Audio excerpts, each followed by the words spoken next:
Hey guys, welcome to the channel. As you see in the thumbnail, what if Issei awakened fire Draig early married Ravel? Before I start, please do support for more awesome content, and subscribe my channel and like this video. Go support and follow the DevilFunTime for writing that awesome fanfic, and also make sure to comment on this story. Link in the description. We open up to see a young Issei passed out in a cave. Why, you may ask? Well, he just saw his parents get killed by a powerful fallen angel. Let's just show you what happened, shall we? Flashback 3 hours. Issei and his parents are eating a nice breakfast, but Issei seems saddened to his parents. Still feeling sad about Irina moving away?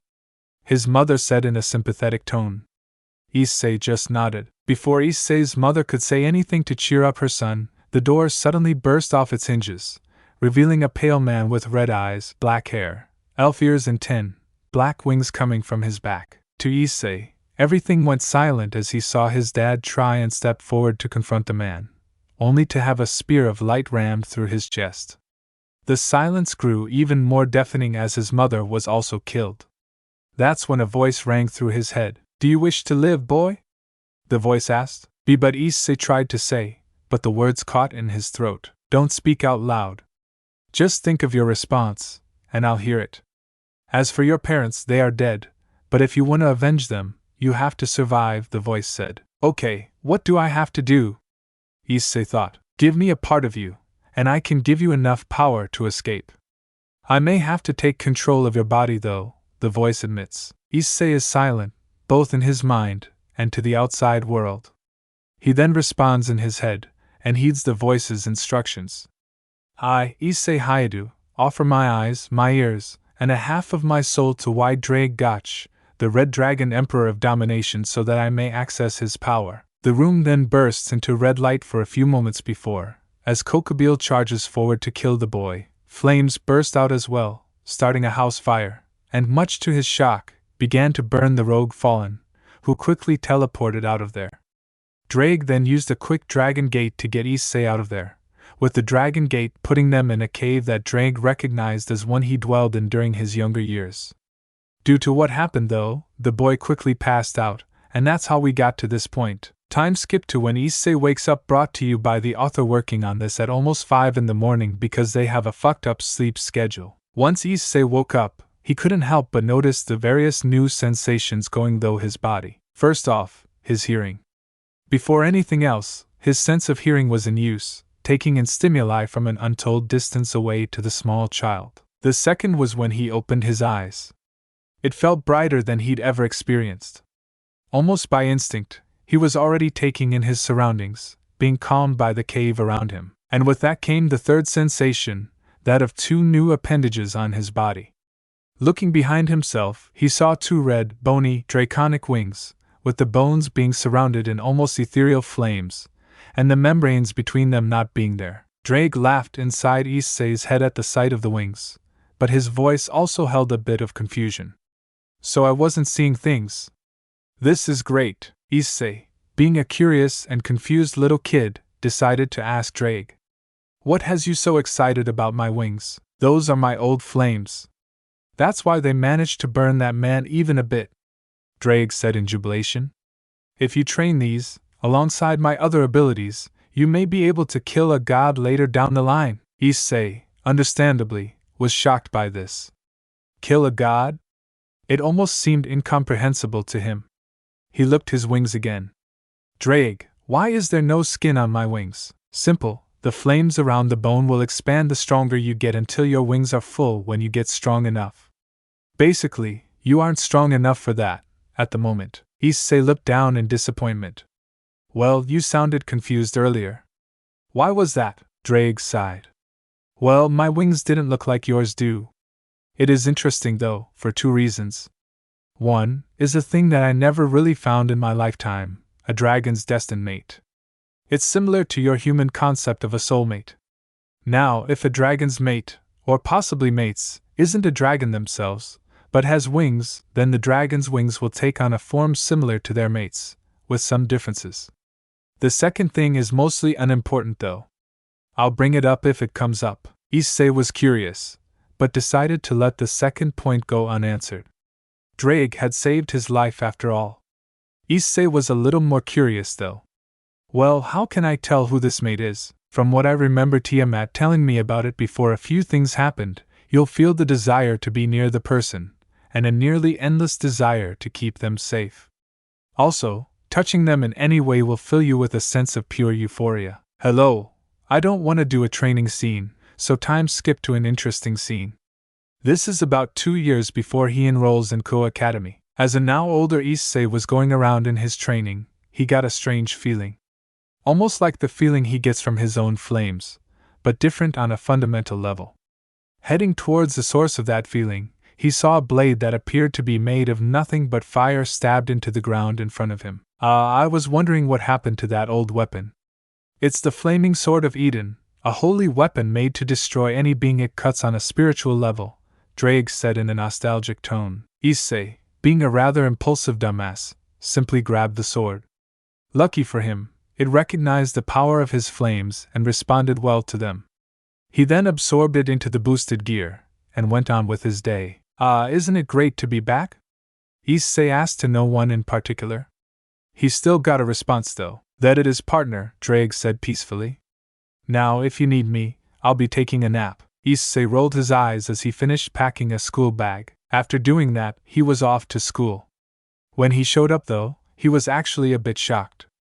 Well, guess I won't be getting too much of a break, will I? Who's that? Is he new here? Do you think he's single? A new prince. Damn, another pretty boy. Why's there gotta be another one? Die, you fucker! These were just some of the things Issei heard as he walked into the school grounds. After many minutes of getting confused with the layout of the school, he eventually found his way to the student council office. Upon arriving, he noticed a certain aura that he definitely recognized. So, he knocked on the door. Come in, said a female voice from the other side of the door. Following those instructions, he came in. Hello, Sona, you seem to be doing okay. Any closer to that little dream of yours? Issei said as he entered. Son was shocked for a second before looking up. Oh, hello Issei. I'm doing fine, and unfortunately, I haven't made much progress, but I did manage to get the backing of another clan through a small wager. They aren't exactly the most readily supportive bunch out there. And on top of that, I ended up with an anonymous donation to help fund the project. Issei just smirked. Well, I'm sure that donator would just be thankful you were willing to help them out. Sona raised an eyebrow. Well, it's the least I could do. Now maybe I should introduce you to my peerage? Issei nodded. Yeah, seeing as I only know you and your queen, it would be nice. So, Sona went through and introduced the different members of her peerage. It was going smoothly, only having 2 hiccups. The first came from Sona's knight Benia. And this is my other rook, Benia, Sona told Issei, gesturing to a short, petite girl with dark purple hair. She seemed happy for a second before noticing something that had her almost teleport behind Sona with a look of terror. Issei would have been confused if he hadn't noticed her attire. He was confused by the feeling in his chest though. Issei looked at Sona, noticing her confused and slightly angry expression. Is she part Reaper? Sona nodded hesitantly. Yeah, why do you ask? Issei nodded. Well, that explains her reaction. Before you ask, it's not really that important, and she should, hopefully, be able to get used to it. Sona raised an eyebrow inquisitively.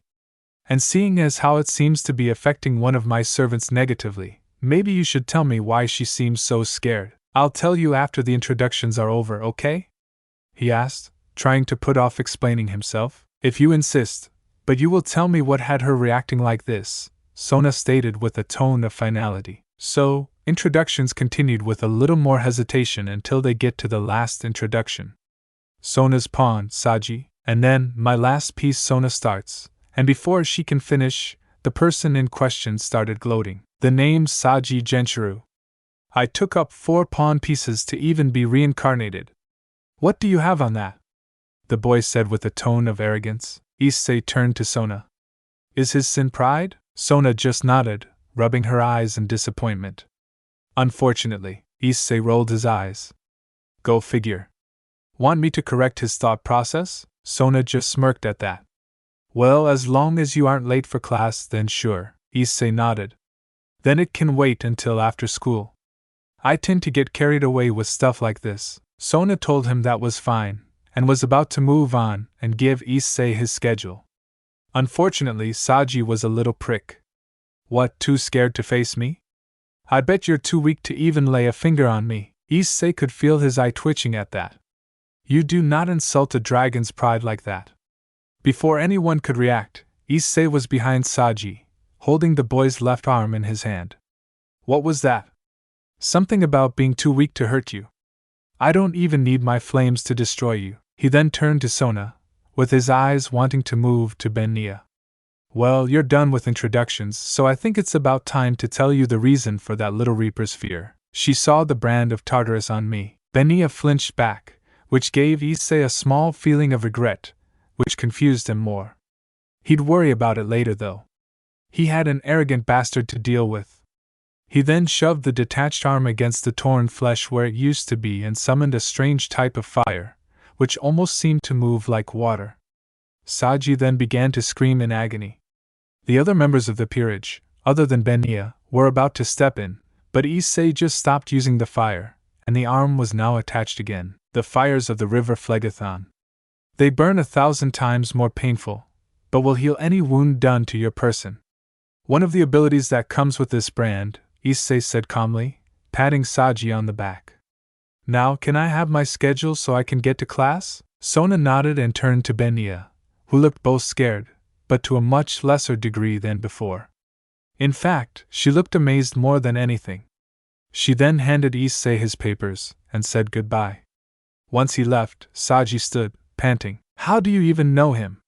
Saji asked in anger and fear. I met him at a chess tournament a few months ago, where I beat him in a rather fun game, Sona said casually. After a bit longer, almost everyone left to get to class themselves. Sona then noticed a note on her desk. Opening it, she read, Dear Sona, have you asked your queen out yet? Don't think I never noticed the way you looked at her during the tournament. I'm sure she would say yes. From Issei. Sona blushes a bit before sighing. I'm glad Tsubaki didn't see this. I should really get to class soon though. Back with Issei. Issei was scratching the back of his head. What was that back there? I couldn't even control myself. Usually, I just brush off comments like that. He couldn't dawdle on stuff like that. He needed to get to class. After getting to the classroom, you can come in now, said the teacher, gesturing for Issei to get in the classroom. After entering, he wrote his name on the board before turning to the class with a smile. The name's Issei Hayato. Hopefully, we can get along. Some of the girls were blushing, and the guys in the class were less than pleased. Now, do any of you have questions for the new kid? The teacher asked before a couple people raised their hands. A girl with brown hair done up in pigtails was called first. So, why are you moving here, and what made you decide to come here? Issei raised an eyebrow. Well, I moved here cause I was going to be going here, and I decided to come here because someone owed me a favor. Next was a bald guy. So, what do you find hottest on a woman? The girls all turned to glare at the bald guy, and a random shurnai went flying through the air before nearly caving in the boy's skull. They all seemed a bit curious as to Issei's answer though. Muscles, scars and calluses, Issei said with no hesitation. Most of the students seemed confused. Why those traits? Issei shrugged. Calluses, especially on the hands, show that they tend to do a lot of work. Scars show that they've been through something big or painful enough to leave a lasting mark on their body, and it shows that they survived. And muscles are just really hot. Do I need to explain further? The members of the Kendo club who were in the class were blushing at his preferences. The final question came from a brown-haired girl with glasses. So are you single? Yes, but I'd rather get to know a person first before getting into something like that. So, with that, the teacher started class. A rather funny, terrifying thing happened during class when the perverted duo tried to interrupt class. Come on, I know you have to have some sort of porn on you, said Matsuda. Yeah, I bet you just said those things to get in good with the ladies, said Motohama. Issei sighed, not even giving them a response. The two idiots continued to pester him until the teacher noticed. Matsuda, Motohama, could you both shut your traps before I break your shoulders and leave you dangling out the window by your own intestines? The teacher said, releasing a terrifying amount of power and bloodlust, shocking Issei for a moment. I'd probably have to go balance breaker to beat him if he can release this type of power casually, Issei thought to himself as Draig woke up at the rather sudden surge of power. Anyways, after all of that, the duo were silent for the rest of the class.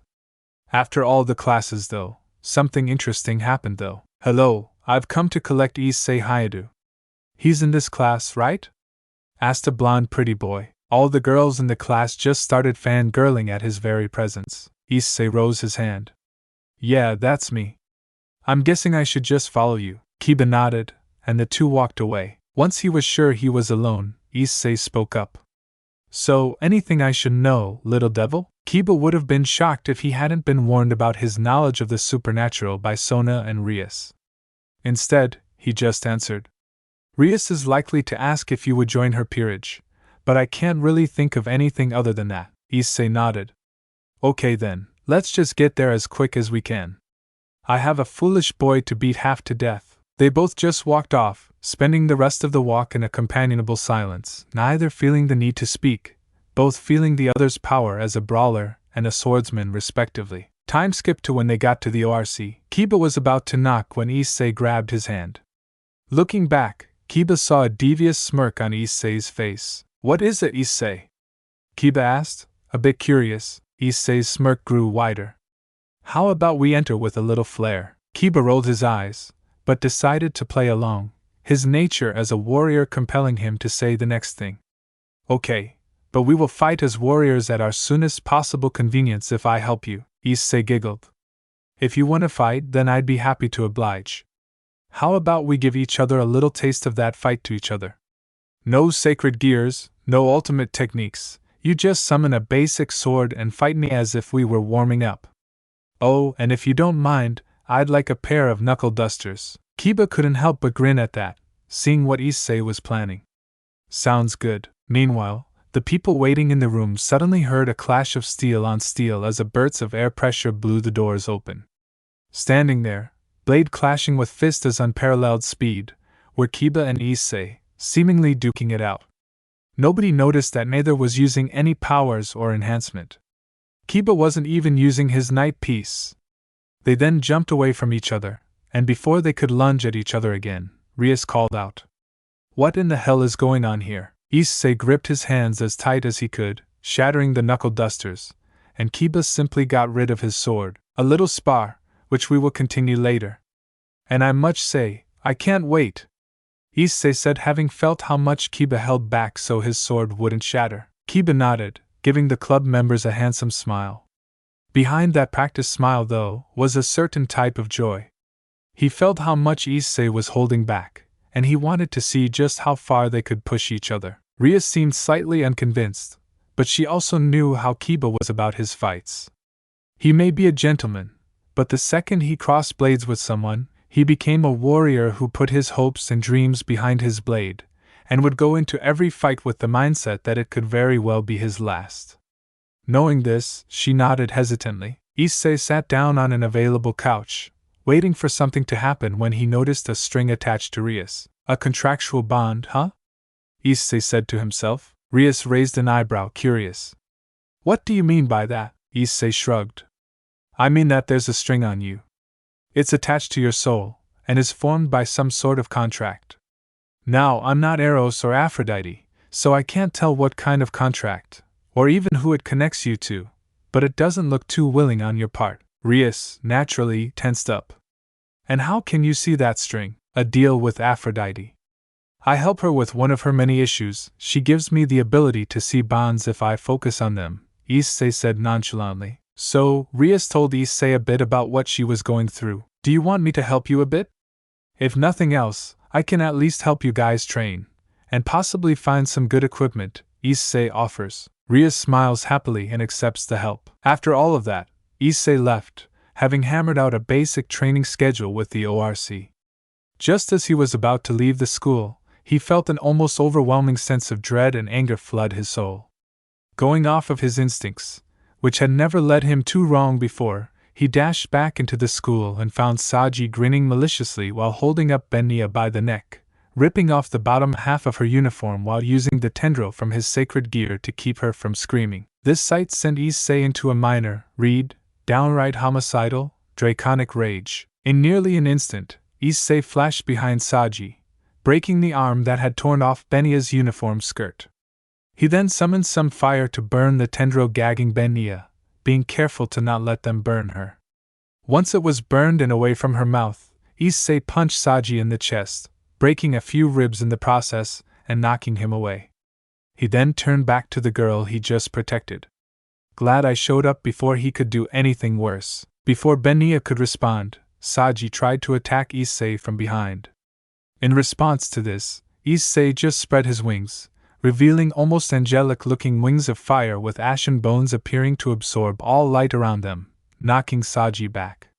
The wind pressure also knocked Benia onto her ass. Just give me a moment, Issei said with a smile before turning around, still smiling, but that smile no longer reached his eyes. As Issei basically tore Saji to shreds, Benia was just watching in amazement. The heat from his flames felt like a blanket in winter, keeping her safe and warm. Once he was done basically killing Saji, Issei turned back around to see a surprisingly relaxed Benia, considering what he'd just done right in front of her. He then stepped in front of her and offered his hand. Sorry if I knocked you down earlier. Need some help up? Benia blushed a bit as Issei smiled at her, placing her hand in his. When this happened, Issei could barely suppress a gasp of shock.